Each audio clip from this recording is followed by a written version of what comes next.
Outfit7 has put out a lot of apps over the years, but they've also deleted a ton of them as well. A lot of these apps were big parts of my and millions of other kids' childhoods. So today I'm gonna be ranking, in my opinion, the top 10 deleted Outfit7 apps. Here we go. For the number 10 spot, I gotta put Talking Rex the Dinosaur. I don't hate this game, nor do I really hate any of the ones on this list, but I feel that Talking Rex is one of the lesser memorable ones. And not only that, but out of the rest of the talking apps, this one fits the aesthetic of them the least. The rest of the games have similar-ish looking characters, and then you randomly have a T-Rex and it just feels out of place. It was also never free, and it cost 99 cents at release and by the time it was taken down in 2014. So that likely reduced the number of people that actually downloaded and played this game, leaving it to stay obscure and out of place. The game itself is also not great. There's only like 3 things for you to do, and so the lack of content along with the art style of the game and its price leaves me to put it at the number 10 spot. Before we continue, a little shameless plug here. I am planning on streaming on Twitch soon. My handle is @thefirst_gamer. The link will be in the description, and my first stream will be when we hit 1,000 followers. So if you could follow, that would mean the world to me. Now on to the video. At the number 9 spot, we have Talking John the Bacteria. The main character of this game is a bacteria or virus named John, and basically what you can do in this game is either feed him to multiply him so the bacteria spreads, or put medicine on him to get rid of him. You can also inject some type of liquid on him, but all that does is make him laugh very creepily.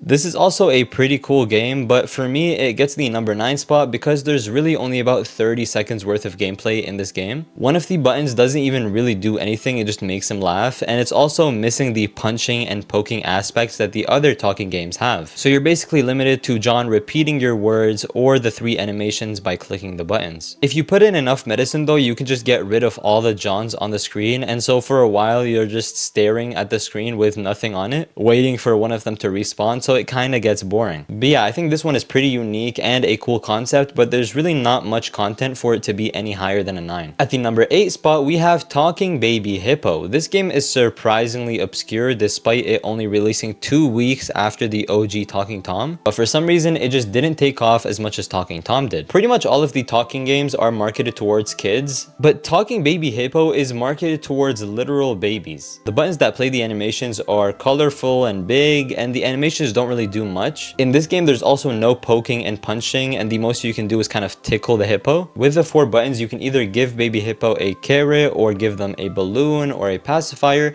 or just have a butterfly fly past them. And there's really not any variation to these buttons. They're all just 1 animation each. So realistically, you can go through this game in like a minute. Overall, you can tell that the audience for this game was a little bit different than the rest, and so it didn't really have that Outfit7 charm, and it kind of felt like a knockoff, and that's why it gets the number 8 spot. At the number 7 spot, we have Talking Lila the Fairy. I honestly think this app is quite cool and unique, and it was the app that came out right before Talking Ben. There's basically a night mode and a day mode in the game, and this talking game I would say is a lot more calm than the others. A lot of the animations just feature her humming a certain song, and some other ones just play sparkly effects. And while I think that this app is cool and has a certain charm to it, it released at a time when Outfit7 was really going viral, and for some reason this app just wasn't as influential as the app that came right after it, which is Talking Ben. I would say that if there was a little bit more content and more unique animations, then this app would have really gone viral. But that's why it earns the number 7 spot. At the number 6 spot, we have Talking Roby the Robot. I actually quite like this game, even though the main character is not super unique or memorable, but it really has all of the features that you would need in a talking game. You can punch and poke Roby, and at times he might even headbutt you, and you can also make him sing and dance. But I think the best feature is that you can actually type out words for him and he'll actually say them, which is a feature unique to this game. You might be wondering then why I put it at number 6 despite it being quite good, and that's because I think the next 5 games are just better, but I actually do really like Roby the Robot, and it's a shame that they had to take it down because of copyright issues, and that's why it earns the number 6 spot. We've now hit the number 5 spot, and to be honest, the rest of these apps are quite close to each other, but at the number 5 spot, we have Talking Santa. I tried to not have nostalgia interfere with this list, but I gotta say that Talking Santa is one of the most memorable talking games in my opinion. This game had a lot for you to do and had a really unique vibe compared to the other talking games. It also had way more content. There was this gift mechanic where Talking Santa would pull out a gift out of his bag and give it to you, and there were so many gift possibilities that you could really sit there for a while going through all of them. There was also a cookies and milk mechanic, which was pretty cool and reminds me of the OG Talking Tom game where you can give him milk, and it actually uses the same model for the milk cup as well. But this game also has the most cameos out of all of the other talking games as far as I'm aware, because there's a feature where you can take a photo where Talking Tom's OG model slides in and takes a photo with Talking Santa, but there's also a bunch of options for other photos that feature the entirety of the Talking Friends cast up until that point. And I think it's kind of interesting how for the animation when Tom comes in they use the OG model, but for the photos they use the Talking Tom 2 model. But yeah, the amount of content along with all of the cameos and just the vibe of the game I think easily earns this game the number 5 spot on the list. For the number 4 spot, we have a game that a lot of you might not remember, and it might be a little bit controversial to have it at the number 4 spot, and that is Talking Harry the Hedgehog. This game is just so unique, and I didn't even play it as a kid, but I really think that this game should have been one of the mainstream Outfit7 games. Basically, Harry is a tired hedgehog who's quite slow, but when you give him an energy drink, he turns super fast, and he has 2 modes. Either you give him a red drink and he becomes a karate master who can dodge every time you try to tap him, or you can give him a blue drink and he turns into Neo from the Matrix and starts dodging a bunch of bullets. Even though this game is obviously a play on Sonic the Hedgehog, I still think it was quite well done with a lot of personality. It also has the most modes out of any of the other talking games because there's really 3 different variations of the character, either the normal or the karate master or Neo from the Matrix. And overall, you can tell that they were for sure having a great time in the office while they were making this game, and that's why it earns the number 4 spot in my opinion. At the number 3 spot, we have Talking Larry the Bird. You've definitely seen this game before, and it's actually been the subject of a few memes. The game itself is quite simple, but it does have this cool piano mode where you can play certain keys and the bird will sing those keys. I think you can argue that this game should be lower on the list, but while this game was not as popular as Talking Tom, Ben, or Angela, I would say that most people who played those games also played this one as it was quite popular. Talking Larry also appears in Talking Angela, which is still currently up on the App Store and in the OG Talking Tom app. So I would say that Outfit7 hasn't totally forgotten about Talking Larry, even though they have taken the app down. So yeah, this game just earns its number 3 spot based on its influence and popularity, but it definitely could use having more features. At the number 2 spot, we have Talking Gina the Giraffe. This was a game that I played tons of as a kid, and it actually had a lot of content compared to the other talking games, maybe even the most out of all of them. And I would say that this is one of the only talking games that actually has a challenge, which is the patty cake game. There's 48 levels of patty cake in this game, and they get more difficult as you go up. And there's also a happiness meter which unlocks new animations and things you can do in the game as it gets higher. This game is genuinely 100%able as there's actual levels in it for you to complete, and Gina was one of the most iconic characters, but unfortunately it was forgotten despite having one of the cooler games. But yeah, this game is full of content and it's quite nostalgic to me, and that's why it gets the number 2 spot. At the number 1 spot, we have none other than the OG Talking Tom app. This is the app that started it all for Outfit7. It was by far the most popular app, and the app played by hundreds of millions of kids worldwide. It really brought popularity to the talking games genre, and despite being quite simple, I think it easily earns its number 1 spot without too much backlash. If you think about it, there's really not much that sets this game apart from the others, and I'm not too sure why people ended up loving this one specifically over the rest, but you can't really control what people do or do not like, and in this case, people love Talking Tom. If you grew up without playing Talking Tom, then you really missed out. I know it was probably obvious from the beginning that I would put Talking Tom on that number 1, but I really think it does deserve this spot, and even though it's been deleted, its legacy will definitely live on. So anyways, let me know if you agree with my list down in the comments, or maybe if there's some things you'd like to change in the list, or you have your own list entirely. I'd love to see what you guys have in mind. A like and sub would be truly appreciated, and I'll catch you guys in the next video. See ya!